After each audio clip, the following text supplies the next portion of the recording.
All right, your boy is back. I know I have been gone for a month, and I apologize for that because I've been super busy. I've been working a lot. Some of you may know, some of you may not, but I am a car salesman, so I am locked the fuck in with sales. I have the perfect place in my life right now.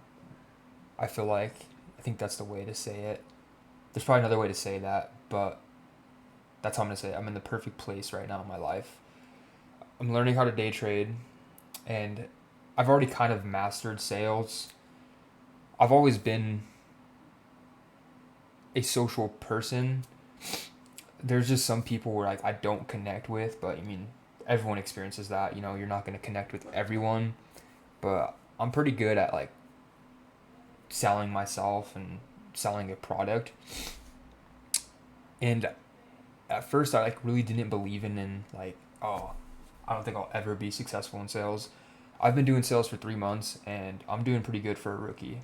In my third month, I've already sold 10 cars. That's pretty good for a rookie, especially where I live. It's not a very big city. It's pretty much a town I live in. So 10 units in 3 months, not in 3 months, I'm at third month. That's pretty good for a rookie.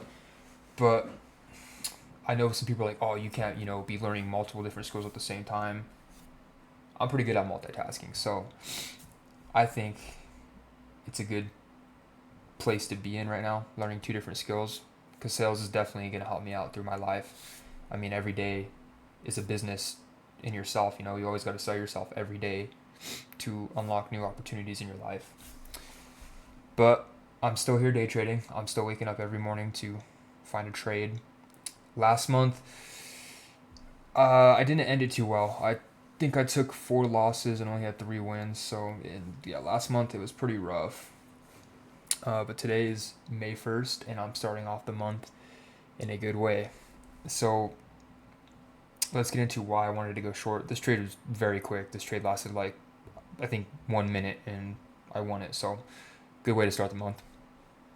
So, coming into today, I saw this 1 hour SMT, which it's no longer here, but originally we had a bullish SMT. So, NQ was forming higher lows originally when I got on, and ES was forming lower lows. Yeah, lower lows. Yeah, okay. Sorry, it gets kind of confusing for me sometimes. But yeah, we had an SMT going on, a bullish SMT. So originally coming today, I was bullish just off that SMT. I know the 1 hour order flow is bearish right now because of course we broke structure right here. But sometimes you gotta ignore the higher time frames and just use it as a draw of liquidity. That's the way I look at it. I mean, on the 4 hour, we're still bullish. We're still maintaining, or we just actually closed bearish. Yeah, we did. Yep. Because originally this candle, was up here, so we were still maintaining bullish order flow. But I just kind of used the higher time frames as just draw of liquidity, and that's about it. And then I just scaled on to the 15 minute and 5 minute to actually get my bias. So yeah, we were having bearish order flow, but I saw that SMT and I saw that we swept out the London lows and the Asian lows. Let's see. Yeah, the Asian lows on the higher time frame on NQ, and I was like, yeah, I think that's all market wants to do. But then, as we continued through market open, I was just paying more close attention to the 5 minute order flow. Okay, and as you could see, this is what I had my eye on was a 5 minute break of structure, and every now and then I was scaling down to the 1 minute just to pay attention to that order flow.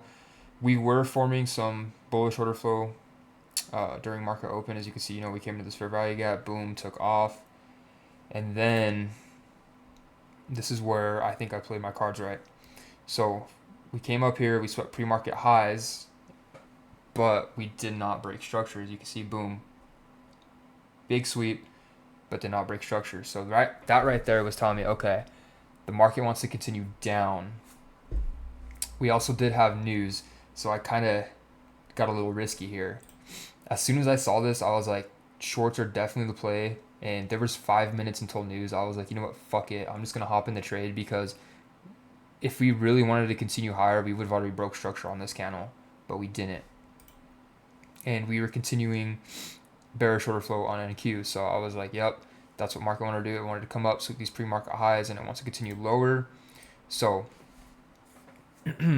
all I did was I just saw we were coming into this 5 minute fair value gap, and price was like ranging right here in this very moment. So then I just got on the 1 minute. I was like, all right, I'm just gonna see if there's a 1 minute break of structure, which that would be right here. And as soon as we broke structure, I just entered real quick, and my full take profit was down here on these 15-minute Asian lows, which I think price will probably go down towards today. We'll see. News is kind of creating barcode price action right now, so you never know. But yeah, as soon as I saw that 1 minute break of structure, I hopped right in, and then as you can see, price went straight down to my first partial, which is right here on this pre-market low. And literally there was 1 minute till news, so that hit at the perfect time because I took partials right away and then set my stop loss to break even. And then after I took my partials, news came out, boom, straight up to break even. So I was like, oh, thank the Lord that I took partials before news. I know I shouldn't be, taking a trade before news, but it was just so clear to me that market wanted to at least come down here to these pre-market lows and, sweep that out just because we didn't break structure here. And of course, we were creating bearish order flow in the 1 minute because of that break of structure. And we did disrespect this 5 minute fair value gap. But yeah, now price is just kind of ranging. We'll see what happens for the rest of the day. I'm gonna keep my eye out. I'm not gonna take any more trades for today, but I made $1,000 today, so hey, I'm happy. But I will try to be more consistent with my trade recaps. It's kind of hard to balance out right now with me, working a lot of hours in sales, which I don't mind it. What else is there to do? I love working. Every now and then I do have fun. I actually just took a trip out to Florida because I'm moving out there soon. Very beautiful place. I'm excited to move out there. But it's good to be back, and I hope you guys have a good day. Peace.